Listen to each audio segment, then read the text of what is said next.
हनुमान जी से राम जी ने कहा चलो आपको हम साकेत ले चलें, बैकुंठ ले चलें। हनुमान जी ने कहा कि प्रभु मैं बैकुंठ नहीं जा सकता। क्यों?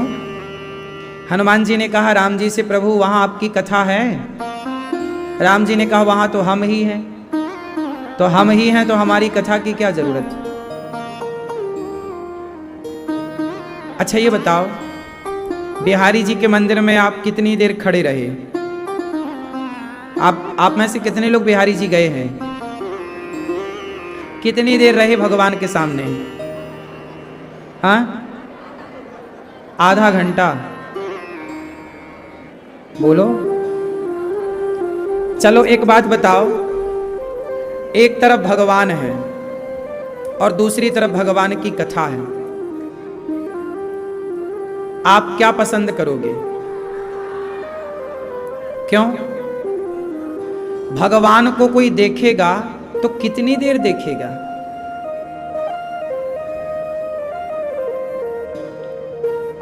भगवान को कोई 5 मिनट देखेगा, 10 मिनट देखेगा, घंटे भर देखेगा, 2 घंटे देखेगा, और कितना देखेगा? भगवान को कोई देखे, चलो हमारे सामने भगवान प्रकट हो जाएं, आओ स्वागत है प्रभु आपका, लेकिन ये तो बताओ कि भगवान हमें मिल भी गए तो हम उन्हें देखेंगे कितनी देर? चलो देखते ही रहेंगे। पहली बार मिलेंगे तो हो सकता हम दिन भर देखें, हो सकता हम 24 घंटे देखें, लेकिन उसकी भी तो एक सीमा होगी। 24 घंटे बाद ही आपकी पलकें झपकेंगी, आपको भूख लगेगी, प्यास लगेगी, या कुछ और सूझेगा कि देखते ही रहोगे? क्यों? यदि आपको भगवान मिल भी गए तो कितनी देर देखोगे? अच्छा बताओ, जितनी देर आप भगवान को देखते हैं उससे ज्यादा देर तक कथा सुनते हैं कि नहीं? है ना? इसलिए तो कहा कि भगवान बड़े नहीं हैं, भगवान की कथा और भगवान का नाम बड़ा है। राम से अधिक राम कर नामा, भगवान से बड़ा भगवान का नाम है। क्यों जी, बड़ा है कि नहीं? राम से बड़ा राम का क्यों? क्यों मैया? पीली मैया, राम से बड़ा राम का नाम है कि नहीं? क्यों मैया है? राम से बड़ा राम का है कि नहीं है? नहीं है? क्यों है? मुझे जरा उत्तर दो, राम से बड़ा राम का नाम क्यों? क्योंकि राम को कोई देखे तो कितनी देर देखेगा, लेकिन राम की कथा, राम को देखकर पता नहीं आंसू आए कि ना आए, पर राम की कथा सुनकर के आंसू जरूर आते हैं। राम को देखकर हृदय में भक्ति का दिया भले जले ना जले। क्योंकि एक बात बताओ, यदि राम के दर्शन से सब सुधर जाते तो दुर्योधन सुधर जाता। राम के दर्शन से कल्याण यदि सुधार होता तो रावण का सुधार हो जाता। रावण तो सामने ही खड़ा है राम के। बोलो हाँ कि ना? अच्छा, रावण में और विभीषण में अंतर क्या था? अंतर बताओ आप, चश्मा वाली मैया। हाँ, साची है। रावण और विभीषण में केवल इतना अंतर था कि रावण राम को जानता तो था पर राम की कथा नहीं सुनता था, राम नाम से प्रेम नहीं था। जबकि विभीषण को हनुमान जी का सत्संग मिल गया, वो कथा सुनते थे, कथा सुनते थे विभीषण राम की। हनुमान जी लंका में गए तो पहले तो विभीषण से मुलाकात भई ना, तो विभीषण के संग हनुमान जी का क्या हुआ? सत्संग। और जब सत्संग हुआ तो राम से मिलने की उत्कंठा जागी। अच्छा, रावण के साथ सत्संग हो नहीं पाया क्योंकि रावण के संग सत्संग करने गए तो थे हनुमान जी, पर उसने तो बांध के खड़ा कर दिया हनुमान जी को। और कहा कि आग लगा दो। अब वहां सत्संग कहां हुए जहां आग लगाने की बात हो रही हो। रावण भी यदि भगवान की कथा सुन लेता, रावण भी यदि भगवान की कथाएं सुनने लग जाता, तो रावण का हृदय भी बदल जाता, परिवर्तित हो जाता। क्योंकि सत्संग भगवान के दर्शन से ज्यादा महत्व रखता है। बात सही है। शबरी को क्या मिला? शबरी को पहले, ए भैया आवाज ना आई, ठीक नहीं आ रही है जैसी आनी चाहिए। शबरी गूंज रही है। शबरी को पहले सत्संग मिला कि राम मिले? उत्तर क्या मिला? शबरी को पहले मतंग ऋषि मिले। शबरी के गुरु कौन? मतंग जी की तो आश्रम में रही ना माता शबरी वर्षों तक। पहले गुरु की सानिध्यता मिली, पहले गुरु जी ने राम जी की कथाएं सुनाई, राम जी का नाम सुनाया, फिर कहा कि अब ये नाम जपना और इंतजार करना, तेरे घर राम आएंगे। देखो, शबरी ने नाम जपा, देखो कथाएं सुनी, राम मिल गए। अरे और तो छोड़ो, हनुमान जी को डायरेक्ट राम नहीं मिले, पहले हनुमान जी को राम जी की कथा मिली, नहीं मिली। हनुमान जी राम कथा सुनवे को रसिया, राम कथा सुनवे को रसिया, राम लखन सीता मन। तो ये रसिया है किसके? राम के रसिया नहीं है, राम कथा के रसिया हैं। राम के रसिया राम को देखें। राम जी ने हनुमान जी से कहा चलो हम साकेत ले चलें। हनुमान जी ने कहा वहां आपकी कथा है? राम जी बोले कथा नहीं, वहां तो हम ही हैं। तो हनुमान जी बोले हम आपको कब तक देखेंगे, कितना देखेंगे? आपको देखेंगे तो हो सकता है आपको देखकर पेट भर जाए, लेकिन आपकी कथा सुन करके हमारा पेट कभी नहीं भरता, इसलिए हम यहीं रहेंगे, आप जाओ। बोले आप जाओ, हम यहीं रहेंगे। तो कब तक रहोगे हनुमान यहां? हनुमान जी बोले कि जब तक भगवान की कथा इस धरती पर रहेगी, तब तक हनुमान जी इस धरती पर रहेंगे। भगवान की कथा देखो ना, हम 3 घंटे क्या करेंगे? अब 3 घंटे हम भगवान की चर्चा करेंगे और 3 घंटे चुटकियों में निकल जाएंगे। 3 घंटे आप कथा सुन सकते हैं, पर किसी भी मंदिर में आप 3 घंटे रेगुलर दर्शन नहीं कर सकते, है ना? प्रैक्टिकल करके आप देख लो। इसलिए राम से अधिक राम कर नामा, राम के नाम में ज्यादा शक्ति है, राम की कथा में ज्यादा शक्ति है। और सुनो, जहां नाम होता है, अच्छा एयरपोर्ट जो होता है, एयरपोर्ट आप जाते हैं तो वहां देखा होगा अंदर ना एक रडार घूमता रहता है। क्या घूमता है? एक रडार होता है, एक प्रकार का सिग्नल है जो कि सारी फ्लाइटों को सिग्नल भेजता है। यदि वो सिग्नल ना भेजे तो फ्लाइट ऊपर रहे नीचे ना उतरे, और उतरे भी तो उसे लोकेशन ना मिले, क्रैश हो जाएगी, दुर्घटना की पूरी संभावना हो जाएगी। एक रडार होता है, एयरपोर्ट में होता है। पुलिस के पास भी रडार होते हैं कि कोई ड्रोन उड़ाए तो उसको पता चल जाता है। और उसे जैसे ना कोई आतंकी ड्रोन आ गया तो पुलिसों के पास बड़ी व्यवस्थाएं रहती हैं। रडार, हम एयरपोर्ट के रडार की बात करेंगे। अब दिल्ली एयरपोर्ट है, हर 1 मिनट में 2 मिनट में एक फ्लाइट लैंड करती है और हर दूसरे मिनट में एक फ्लाइट ऊपर जाती है। ये किससे चल रही हैं फ्लाइटें? पूरा उस सिग्नल से चल रही है कि नहीं? बोलो हाँ। और वो सिग्नल एक जगह है, एक जगह ही गोल गोल घूम रहा है। क्यों? और वो ऊपर तक जा रहा है सिग्नल, ऊपर की फ्लाइटों को नेटवर्क देके, कवरेज देके नीचे ला रहा है, नीचे की को ऊपर ले जा रहा है। सारी फ्लाइटें उस सिग्नल को फॉलो करती हैं? नहीं करती, सारी खिंची चली आती हैं। दिल्ली एयरपोर्ट जहां भी वो है खिंची आएंगी। उसी तरह जैसे कि रडार सारी फ्लाइटों को अपनी ओर खींचता रहता है, सब उसकी ओर, उसके सिग्नल की ओर खींची चली जाती हैं, उसी तरह राम का नाम, कृष्ण का नाम वही रडार है कि भगवान का नाम जहां है, जो जप रहा है प्रेम से, भगवान उस ओर खींचे चले जाते हैं, वहीं लैंड करते हैं भगवान जहां वो राम नाम का रडार होता है। सारी समृद्धि, सारा सुख, सारी शांति, कहते हैं ना जब भगवान की कृपा होती है तो सुख शांति भी होती है।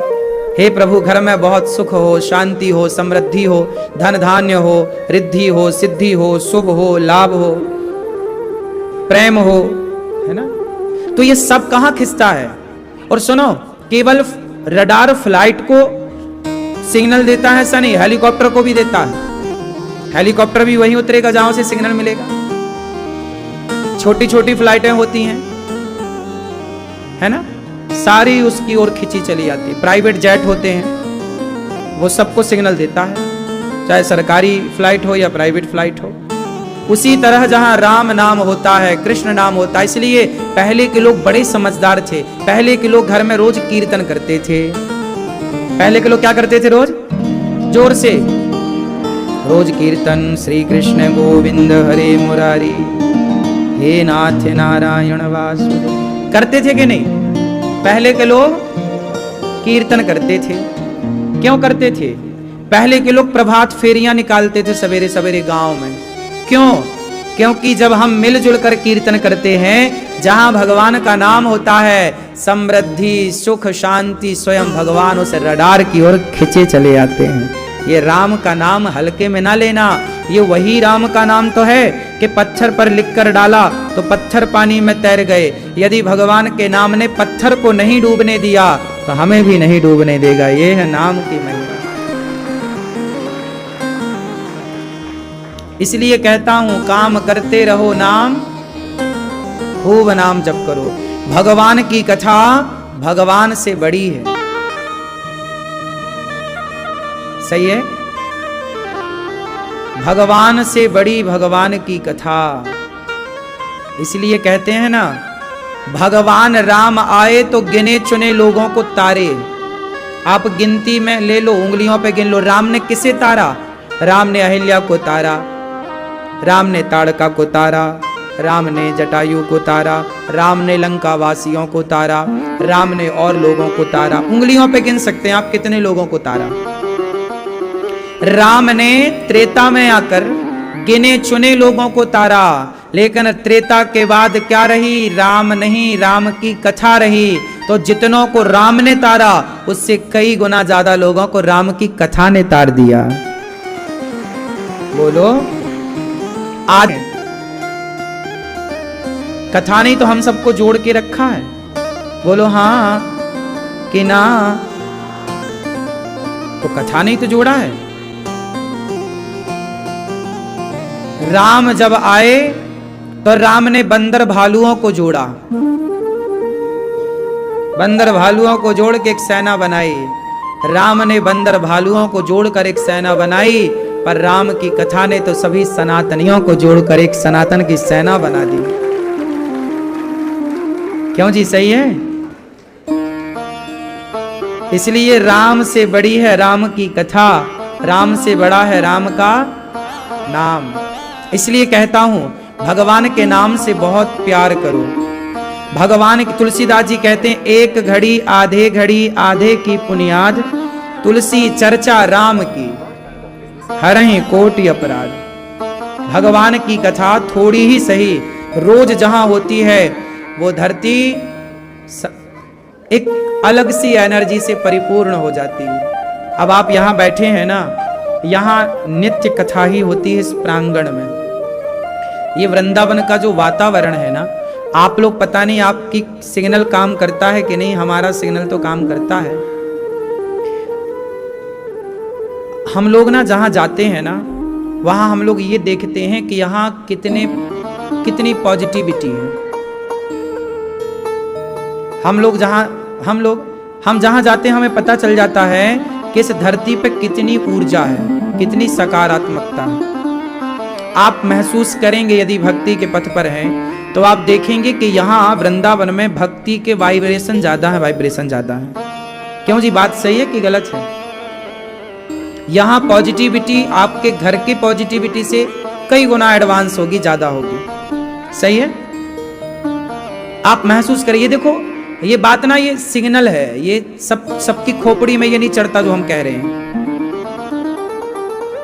मैं लंदन गया वर्ष भर पहले। जब मैं लंदन गया तो वहां ना कोई पॉजिटिविटी है ही नहीं वातावरण में। मैंने वहां के वातावरण को सर्वे किया, वहां का कहीं कोई सिग्नल ही नहीं है।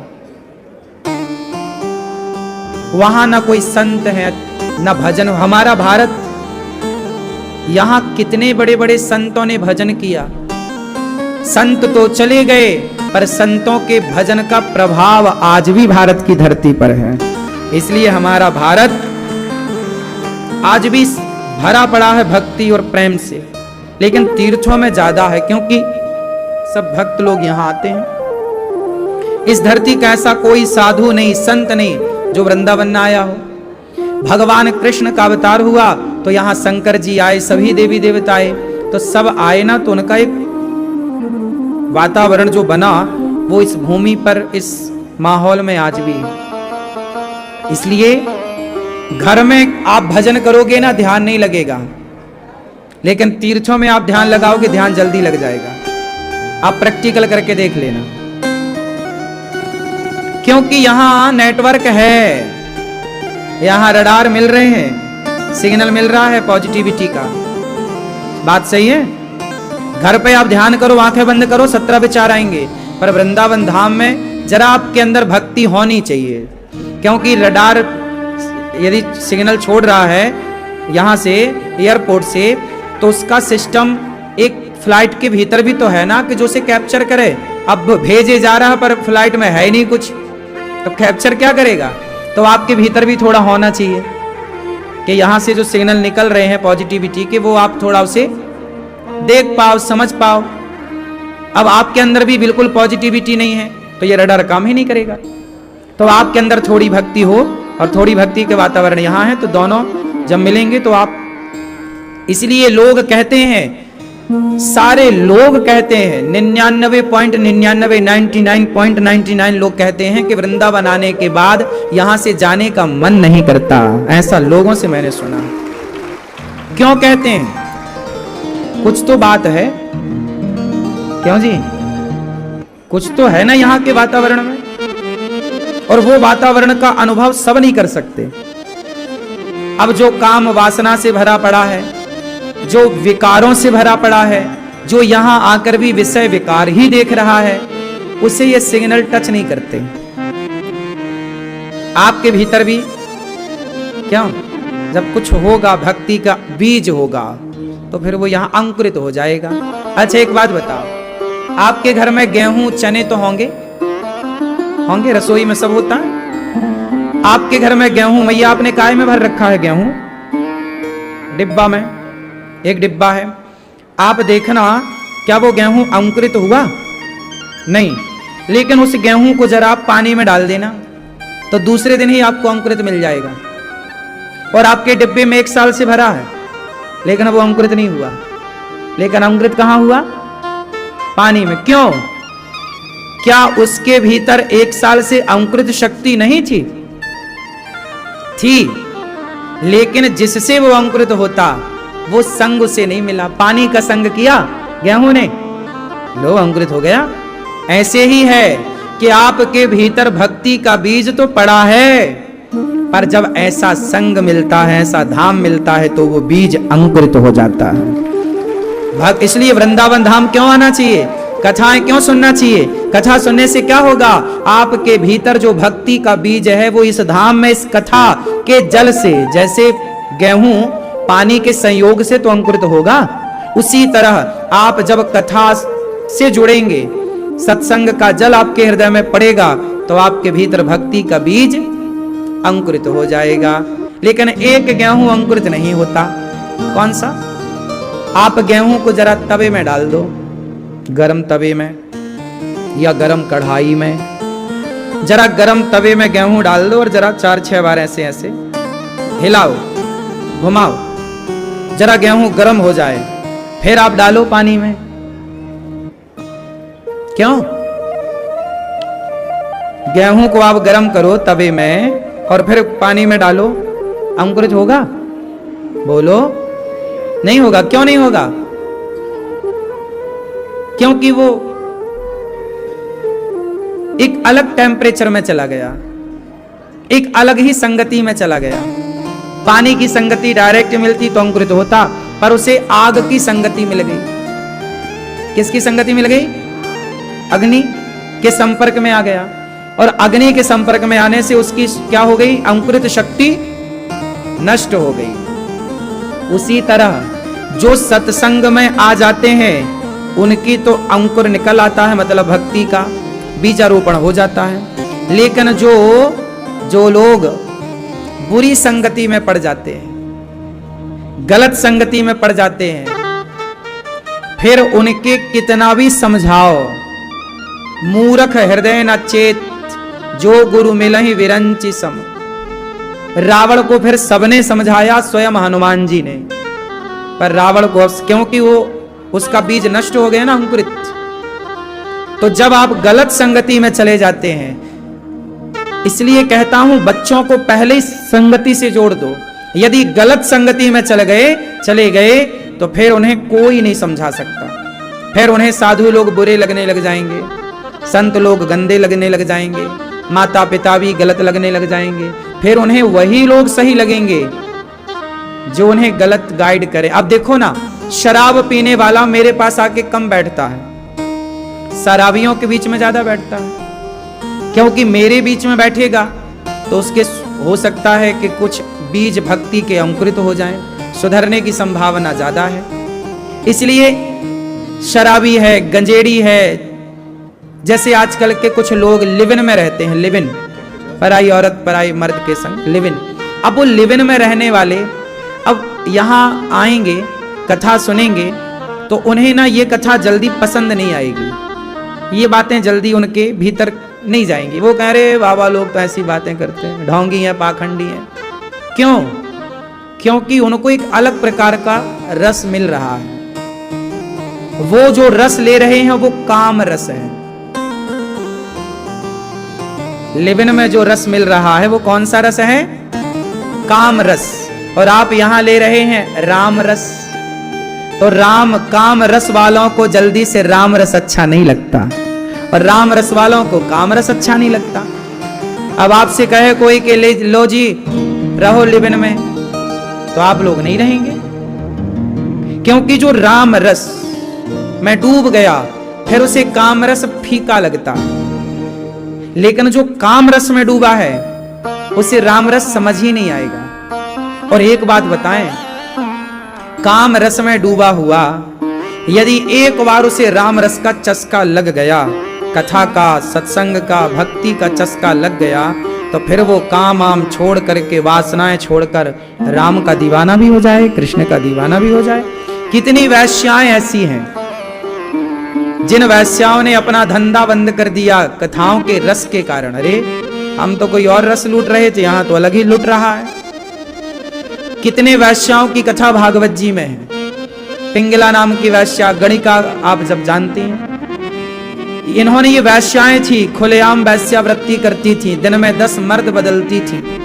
लेकिन ऐसी वैश्याओं ने जब कहीं चलते फिरते कथाएं सुन ली और कानों में कथा का रस पड़ा, दौड़ के आई, जरा बैठी, क्या हो रहा जरा देखें, तो आई बैठी और ऐसी डूब गई उस प्रेम के रस में, भक्ति के रस में। भगवान ने अपनी ओर ऐसा खींचा कि उसके बाद तो वो कभी गई ही नहीं और उनका कल्याण हुआ, वो परम भक्त बनी।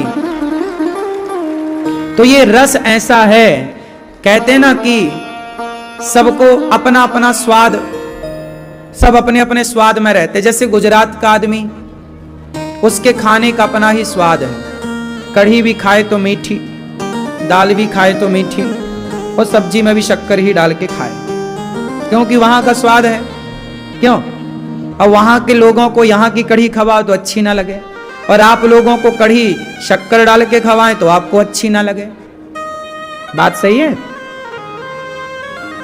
बिहार के लोग लिट्टी चोखा खाते हैं, अब लिट्टी चोखा तो मध्य प्रदेश के आदमी को खवाओ तो उसे 1-2 बार में तो समझ ही नहीं आया भैया ये क्या है।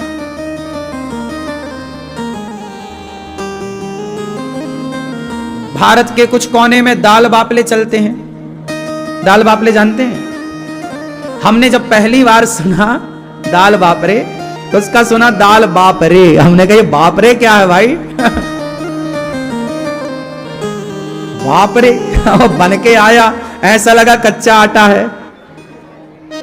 शुरू में अच्छा नहीं लगा, लेकिन जब उसे खाते गए तो फिर हम भी उसके दीवाने हो गए। दाल बापले अच्छे लगने लग गए। ऐसी मैं महाराष्ट्र गया तो वहां ना कोई भी फंक्शन होगा, कुछ भी होगा तो बैगन चलता है। क्या चलता है?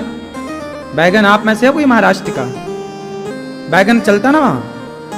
अब हम जब गए वहां तो हमें वो बैगन अच्छा ना लगे, लेकिन फिर रहे वहां, रहते रहते खाते खाते हमें अच्छा लगने लग गया। बात सही है? कोई भी चीज हमारी बॉडी, हमारा शरीर जिस चीज का आदी हो जाता है, यदि हमारे शरीर को उसके विपरीत कुछ मिलता है तो वो जल्दी से हमारा शरीर उसे एक्सेप्ट, स्वीकार नहीं करता। लेकिन जब हम उसे धीरे धीरे स्वीकार कराएंगे तो हमारी बॉडी उसका अनुकूलन, इसे कहते हैं गिरगिट का अनुकूलन। इस सिद्धांत को क्या कहते हैं? गिरगिट का अनुकूलन। ये हमने 9वीं कक्षा में पढ़ा था। जैसे गिरगिट हरियाली में जाएगी तो अपनी बॉडी को हरा कर लेती है, वो लाल पत्तों में जाएगी तो अपनी बॉडी को लाल कर लेती है, वो अनुकूल है। जैसे ऊंट का अनुकूलन, ऊंट एक बार पानी पीता है तो 25 दिन तक बिना पानी पिए रह सकता है। वो अपने भीतर इतना पानी स्टोर कर लेता है कि वो वही पीता रहता फिर भीतर से।